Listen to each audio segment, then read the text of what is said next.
Magandang umaga, magandang gabi mga kabaltugan. It's new day, it's new life, it's new beginning. It's me, KD Baling again, ang pagbabalik. So kayo nagbabalik mga kabaltugan and may bagong vlog ulit tayo today. And yung last vlog natin noon is yung last year pa, nung nag-reveal akong may bahay na ako. And look at us now. And ito na yung bahay na pinagawa ko noon. And nandito ako sa kwarto. And naalala ko pa nung araw na nag-vlog din ako, sobrang active ko noon. Yung background ko pa is nasa kwarto pa lang ako nung bahay namin dun sa Abra. And nag-aral pa lang ako noon. Grabe yung mga iba-ibang trips ko noon. Mga katarantaduhan, mga kagaguhan, mga pinagtritripan ko yung kapatid ko, yung ano-anong mga trip na ginagawa ko. And sobrang daming memories ko sa mga panahon ngayon. And after 3 years, nung last akong nag-aaral and first day of work ko noon is August 15, 2022. And ngayon ay August 15, 2025. And 3 years nang nakalipas. And ito na tayo ngayon. Naalala ko lang, gusto ko lang, nakaalala lang ako mag-vlog. Gusto ko lang makipagkwentuhan and gusto ko lang mag-share sa lahat ng mga naging experience ko. Gusto ko lang alalahanin lahat ng mga past experience ko kasi hindi ko kasi inaasahan na may mga taong mai-inspire sa kwento ko sa mga naging karanasan ko sa buhay, lalo na sa edad kong to. I'm 24 years old already and nakabili na ako ng sasakyan, nakapagpabahay na ako ng sarili ko, and may sarili akong motor. May mga plano naman talaga ako, kaya lang may mas magandang plano pala si Lord.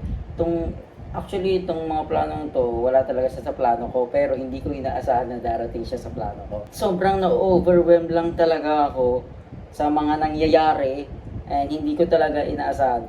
Parang kailan lang din, wala akong brace. Tingnan nyo, naka-brace na rin ako. Nalala ko pa lang yung ngipin ko nun, may space pa dito sa gitna. Ngayon, sumikip na siya. Tingnan mo nga naman, hindi mangyayari ang lahat-lahat ng to kung hindi dahil sa isang tao. Mula nung dumating siya sa buhay ko, naging inspirasyon siya at naging mas dedikado ako na magpursu sa buhay. Dahil gusto ko siyang bigyan ng magandang kinabukasan. I mean magandang buhay kapag in the future, mapangasawa ko siya. Diba? Ay. And so, syempre, sa mga nagtatanong kung kamusta na ba si KD Balneg, ito na po tayo ngayon. Hindi may mga nakilala ko online na naging inspirasyon nila ako sa buhay, and parang nanunumbalik yung loob ko na mag-vlog ulit para mag-share lang at para silbing inspirasyon sa lahat ng mga tao na sumusubaybay at mga nanonood sa akin. And ang tagal-tagal na rin nung last akong nag-vlog, and parang it's time na siguro na bumalik. Sa ngayon kasi hindi ko pa kasi alam ang content ko. Pero dahil nakita ko naman na parang may mga interesado sa akin kasi sa edad kong to na bata pa lang ako, may mga napundar na ako hindi naman sa pagmamayabang kundi dahil gusto ko lang maging inspirasyon sa mga tao kung paano ko nagawa to, kung ano bang ginawa ko, kung paano ko umabot sa ganito. And so ayun, gusto ko lang talagang magpasalamat sa Panginoon dahil hindi dahil sa Kanya, kung hindi ako nagtiwala sa Kanya, wala ako ngayon dito. And gusto ko lang, pasensya na, tumutunog yung messenger ko, check ko lang. Okay, may message lang. Gusto ko lang mag-share. Pero as of now, gusto ko lang i-update ang buhay ko ngayon, kung asan na ako ngayon. Gusto ko lang ipaalala sa inyo na huwag kayong mawalan ng pag-asa. Hanggat nabubuhay kayo, huwag kayong mawalan ng pangarap. Dahil darating ang panahon darating ang oras para sa inyo at wala sa edad ang pagkakaroon ng sariling bahay, wala sa edad ang pagkakaroon ng sariling sasakyan. Nasa dedikasyon mo lang talaga yan, nasa effort mo, at kung talagang porsigido ka, ibibigay talaga lahat sa iyo yan. And sa awa ng Diyos, nandito na tayo ngayon sa kung ano man ang kinalalagyan natin. Para kailan na yung pangarap ko itong gaming chair na to. Ilang buwan ko na, mag-iisang taon na rin siya sa akin itong gaming chair na to. Sa September siya mag-iisang taon, and thanks to God, naka-gaming chair na rin tayo. And may sarili na rin tayong PC, papakita ko lang. Ayan, may sarili na rin tayong PC, ayan po, sariling PC. Parang kailan lang nung pumupunta pa kami sa computer shop kasama nung kaibigan ko. Naalala ko lang nung araw, parang kailan lang nung pumupunta kami sa computer shop ng mga kaibigan ko para lang mag-open time, para mag-computer. Ngayon, sa awa ng Diyos, nakapagpundar naman tayo. Kahit sobrang mahal nito, at least nasulit ko and nabawi ko naman na yung pinambayad dito sa awa ng Diyos. And papakita ko sa inyo yung update ng bahay. Parang nung nag-vlog ako pa nun, wala pang mga cabinet, ganun. Ngayon may papakita ko sa inyo. Cabinet na rin tayo sa awa ng Diyos. At may mga sofa na din tayo. Parang kailan lang wala pa akong sofa. Ayan nyo yan kasi yan. Pina-repair ko kasi ito. Dito. Nagpapalagay ako ng buong waterproof dyan hanggang sa CR. Yan ang naman update natin, kaya medyo magulo pa. Ayan. Pero sa Sunday, maayos na ulit yan. May babalik ko na yung ating And punta tayo sa taas. Nalala ko nung nag-vlog ako, wala pang kwarto, wala pang bedroom dito. I mean, kama. Ngayon may kama na tayo dito. Ayan. Pasensya na. Ayan.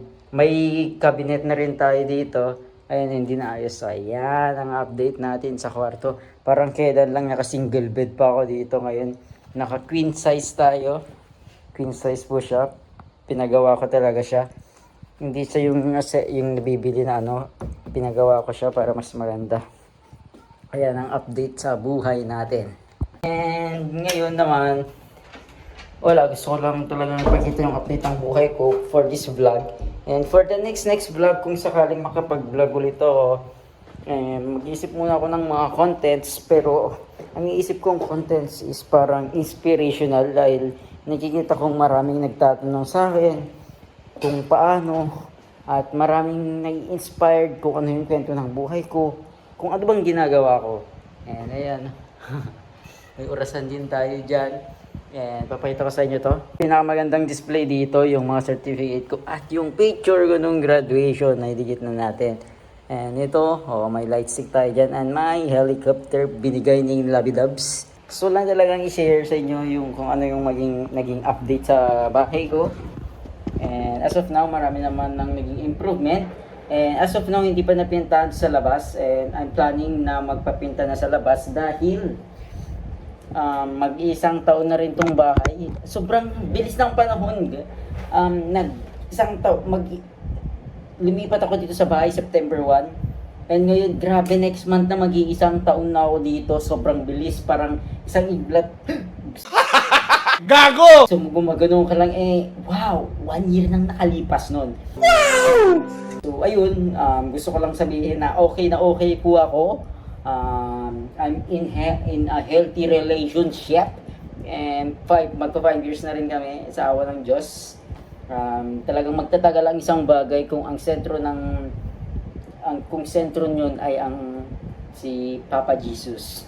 So yun, gusto ko lang sabihin sa inyo na maraming salamat kung nanonood ka pa rin sa mga videos ko, at maraming salamat kung nag-i-stay ka pa rin nagsusubscribe dito sa channel ko. And sabi nga nila, wala lang. Wala silang sinabi. So, ayun. Kapag nakapaldo-paldo ulit tayo, mag-share tayo ng blessing sa mga loyal na nanonood pa rin sa akin. Gusto ko lang talaga magsabi na I'm back. I'm back, mga kabaltugan. Nakakamiss to kagin yun, at nakakamiss magsabi ng intro. And so, yun. So, maraming salamat po, at see you sa next vlog. Bye-bye.